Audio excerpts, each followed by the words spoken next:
Bonjour, j'ai le plaisir d'accueillir David Douillet. Bienvenue. Bonjour. Alors, vous êtes député des Yvelines et conseiller régional. On vous connaît judoka, on vous connaît homme politique. Ce qu'on sait moins, c'est que vous êtes aussi un entrepreneur. Alors, on est ici au Salon des entrepreneurs. Quel message vous êtes venu porter ? Eh bien, un message d'espoir. Dans cette morosité économique et conjoncturelle, l'état d'esprit est extrêmement important. Voilà. La prise d'initiative, le fait de croire en son projet sont les fondements d'une énergie qui va conduire celles et ceux qui veulent construire à bien faire.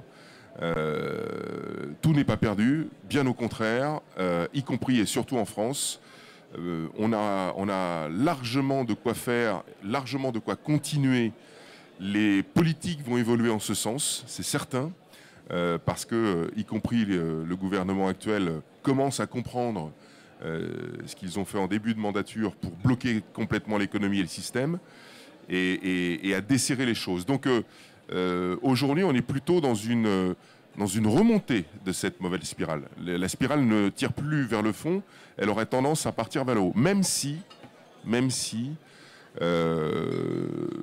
parce qu'il faut être maître de ses dépenses et on en a besoin, les dotations de l'État aux collectivités, qu'elles soient régionales, départementales, voire même ce qu'on appelle des ECPI, donc les communautés de communes, communautés d'agglo, toutes ces entités qui apportent et aident et supportent la création d'entreprises, voire même les crises de croissance de certaines entreprises, ces dotations vont diminuer très fortement.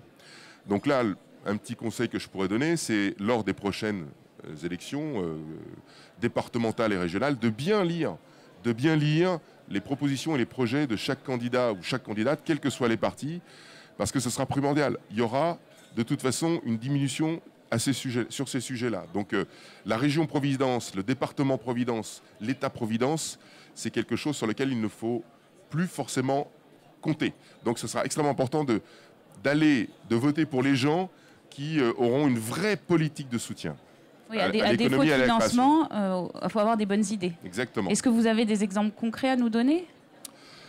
Faciliter en débloquant des territoires, par exemple à l'échelle d'une communauté de communes, on peut imaginer, parce qu'elles sont composées de maires de communes, qui dans leur PLU, dans leur gestion physique de leur foncier, peuvent débloquer des zones ou les alléger fiscalement pour motiver les gens, mettre à disposition aussi évidemment les moyens d'accès, les systèmes d'information pour travailler, parce qu'il y a bon nombre, y compris dans les Yvelines par exemple, il y a bon nombre d'endroits qui sont en réalité des déserts de nouvelles technologies sur lesquels il n'y a pas encore le haut débit par exemple. Donc tout cela, c'est l'apport que les élus peuvent mettre en place concrètement pour faciliter la création des entreprises.